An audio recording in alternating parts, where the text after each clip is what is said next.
नमस्कार। पिछले वीडियो में हम ये कह के गए थे कि इस वीडियो में बताएंगे कि आपका एनएवी जो नेट एसेट वैल्यू होता है वो अप और डाउन कब होता है। क्योंकि आपको एनएवी के हिसाब से आपको क्या मिलता है, यूनिट मिलता है। तो अगर एनएवी डाउन रहता है तो आपको क्या होगा कि यूनिट ज्यादा मिलेगा, और अगर यूनिट आपका एनएवी अप रहता है तो यूनिट कम मिलेगा। तो अगर आप जब आप एसआईपी करते हैं उनका बात छोड़िए, एसआईपी में आप जितना जो महीने का इन्वेस्टमेंट कर रहे हैं उसमें क्या होगा कि आपको उसके एनएवी के हिसाब से आपको यूनिट मिलेगा। लेकिन आप लमसम करना चाहते हैं, मतलब एक बार पैसा डालना चाहते हैं, तो वो कब डालना है? तो नॉर्मल सी बात है कि जब एनएवी नीचे होता है तब ही डालना है। तो एनएवी नीचे कब होता है इसके बारे में हम आज ये वीडियो में जानेंगे। तो सबसे पहले ये बताते हैं कि आप जो भी फंड में इन्वेस्टमेंट करते हैं, जिस भी फंड में, म्यूचुअल फंड कंपनी में इन्वेस्टमेंट करते हैं, और वो फंड कोई ना कोई इंडेक्स को फॉलो करता है। ठीक है, वो इंडेक्स को क्या करता है, फॉलो करता है इंडेक्स को। वो इंडेक्स क्या होता है? अब अगर आप लार्ज कैप फंड में इन्वेस्टमेंट कर रहे हैं, लार्ज कैप फंड में, तो वो बीएससी और एनएससी का क्या, लार्ज कैप का जो इंडेक्स होता है उसको फॉलो करता है। मतलब कि बीएससी और एनएससी में जो जो कंपनी लिस्ट है लार्ज कैप में, वो रिटर्न कितना दे रहा है, वो म्यूचुअल फंड कोशिश करता है कि वो जो बेंचमार्क होता है एनएससी बीएससी में जो लार्ज कैप इंडेक्स होता है उसको हम लोग उसके जैसा रिटर्न दें। दूसरा में आता है आपका मिड कैप फंड। तो मिड कैप फंड में ये आपका जितने भी मिड कैप कंपनी आते हैं एनएससी और बीएससी में, तो वहां पे क्या होता है कि वो फंड में इन्वेस्टमेंट करते हैं। तो सबसे पहले ये आपका डाउट होता है कि एनएससी बीएससी होता क्या है। तो BSc stand for Bombay stock exchange और एनएससी नेशनल स्टॉक एक्सचेंज। इसमें क्या होता है कि जो कंपनी लिस्ट होता है, वो जिनका कंपनी शेयर में लिस्ट होता है, ठीक है, जो कंपनी का शेयर, ये दोनों जगह पे लिस्ट होता है। मतलब कि ये हो गया कि आपका ये शेयर मार्केट का दुकान हो गया, शेयर मार्केट का दुकान हो गया जहां पे आप वो कंपनी का शेयर खरीद सकते हैं। तो उसी तरह क्या होता है कि म्यूचुअल फंड वाले भी ये दोनों की जगह पे शेयर खरीद के रखते हैं। ठीक है, उसके बाद में आता है आपका स्मॉल कैप। अगर आप लार्ज कैप फंड में इन्वेस्टमेंट कर रहे हैं तो लार्ज कैप इंडेक्स फॉलो करता है। मिड कैप में इन्वेस्ट कर रहे हैं तो मिड कैप का इंडेक्स जो होता है बीएससी का, उनको वो फॉलो करता है। उसके बाद आता है स्मॉल कैप फंड। अगर आप स्मॉल कैप में इन्वेस्टमेंट कर रहे हैं या एसआईपी कर रहे हैं तो उसमें क्या आता है कि स्मॉल कैप का जो इंडेक्स होता है एनएससी और बीएससी का, उसको वो फॉलो करता है। उसके बाद में आता है आईटी फंड। अगर आप आईटी फंड कर रहे हैं, आईटी में इन्वेस्टमेंट कर रहे हैं, आईटी फंड म्यूचुअल फंड में इन्वेस्टमेंट कर रहे हैं, तो वहां पे क्या आता है कि आईटी फंड का जो आईटी इंडेक्स होता है एनएससी बीएससी का आईटी इंडेक्स, वहां पे क्या होता है, उनको वो फॉलो करता है। और होता है आपका फार्मा फंड। अगर आप फार्मा फंड में इन्वेस्टमेंट कर रहे हैं तो एनएससी बीएससी में जो फार्मा इंडेक्स होता है तो वो उनको फॉलो करता है। और उसी तरह सेक्टर फंड होता है। सेक्टर फंड क्या होता है कि जो भी आप सेक्टर में इन्वेस्टमेंट कर रहे हैं तो वो भी एनएससी बीएससी में उस सेक्टर का एक इंडेक्स होता है, और वो इंडेक्स जैसा जितना रिटर्न देता है उस समय वो क्या होता है, उसको वो उस तरह रिटर्न देता है।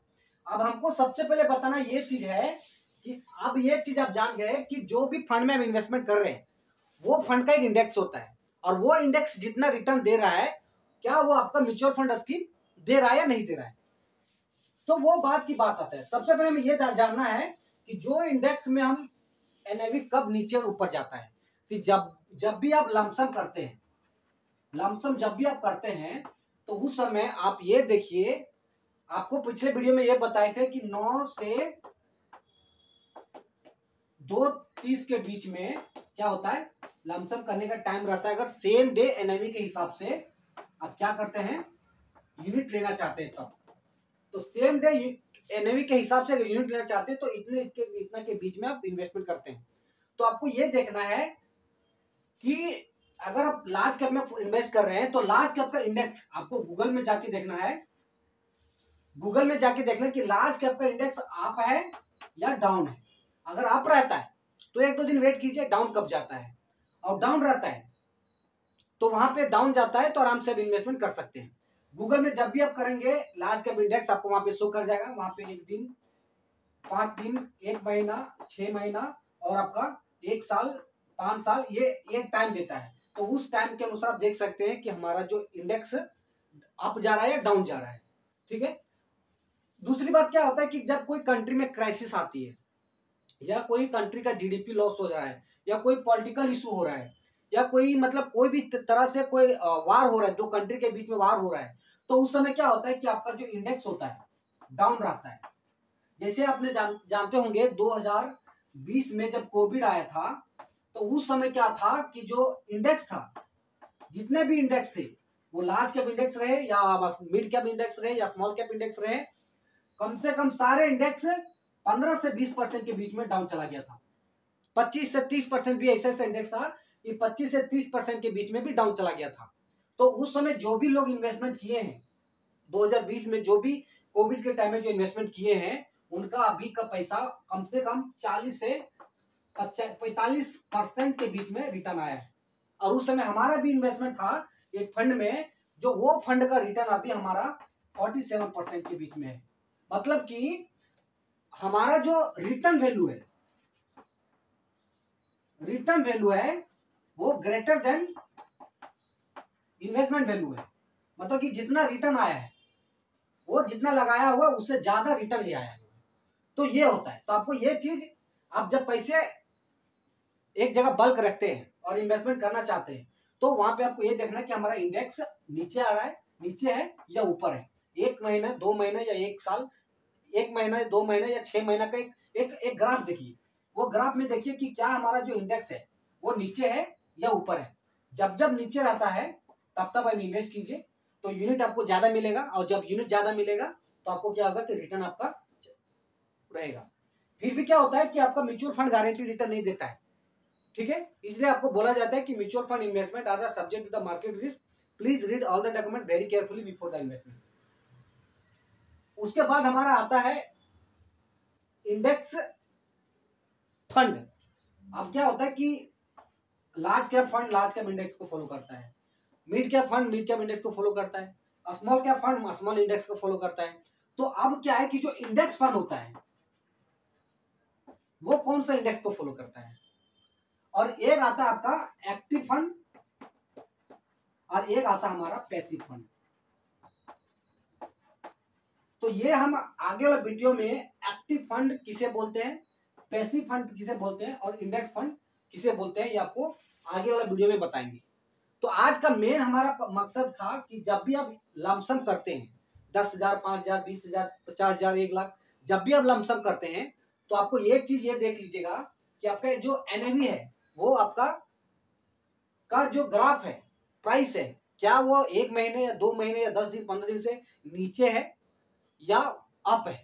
जब भी अगर नीचे रहता है तो उस समय आपका अच्छा टाइम रहता है इन्वेस्टमेंट करने का, और जब अप रहता है तो उस समय थोड़ा 1, 2, 10 दिन, 2 दिन, 5 दिन वेट कर लीजिए, क्योंकि हो सकता है बीच में थोड़ा भी नीचे आ जाए, तो उस समय आपको क्या होगा कि आपका एक अच्छा मौका रहेगा। और एक चीज याद रखिएगा कि जब जब मार्केट नीचे आता है, जब जब मार्केट नीचे आता है उस समय आप जितना हो सके, अगर आप कैश में है पैसा आपके पास, तो जितना हो सके उतना आप इन्वेस्ट कीजिए। उसमें क्या होता है आपका रिटर्न आपको बढ़ के आता है, आपका परसेंटेज रिटर्न आता है। जैसे एक होता है हमारा लमसम का इन्वेस्टमेंट, लमसम रिटर्न, और एक आता है हमारा एसआईपी का रिटर्न, और एक आता है हमारा फंड का रिटर्न। तो नेक्स्ट आने वाला वीडियो में हम ये बताएंगे कि लमसम का रिटर्न, एसआईपी का रिटर्न और फंड का रिटर्न, ये तीनों में क्या अंतर है, कि आप तीनों का अलग अलग क्यों है। क्योंकि आप जिस फंड में इन्वेस्टमेंट कर रहे हैं, हो सकता है आपके फैमिली और रिलेटिव वही फंड में इन्वेस्टमेंट कर रहा है, लेकिन उनका रिटर्न का परसेंटेज कुछ अलग है और आपका रिटर्न का परसेंटेज कुछ अलग है। उनका हो सकता है ज्यादा हो, आपका कम हो, या आपका ज्यादा हो, उनका कम है। तो वो कैसे समझना है आपको, ताकि आप सही से इन्वेस्टमेंट का डिसीजन ले सके। तो आज के वीडियो में इतना ही बताएं। आपका एनएवी कब डाउन और अप होता है, तो ये चीज आप जब भी इन्वेस्टमेंट करते हैं, एसआईपी करते हैं या परचेज करते हैं या लमसम करते हैं, तो उस समय ये ध्यान दें ताकि आपका रिटर्न अच्छे रहे। तो तब तक के लिए अब आप आज का यही का वीडियो है, तब तक आप सही रहें और अपने फैमिली को केयर करें। इन्वेस्टमेंट नहीं कर रहे हैं तो जल्दी स्टार्ट करें ताकि आपका फ्यूचर सही रहे। और ये सब नहीं समझ में आता है तो हमारा एक नंबर है, वहां पे आप व्हाट्सअप कर सकते हैं, तो आपको बता देंगे क्लियर से कि कहाँ पे कितना, कब और कैसे इन्वेस्टमेंट करना है। ये नंबर पे कॉल नहीं आएगा, लेकिन व्हाट्सएप पे आपका मैसेज आ जाएगा। व्हाट्सएप से मैसेज कर सकते हैं, कहाँ पे आपको पूरी कोशिश करेंगे हम समझाने का। जय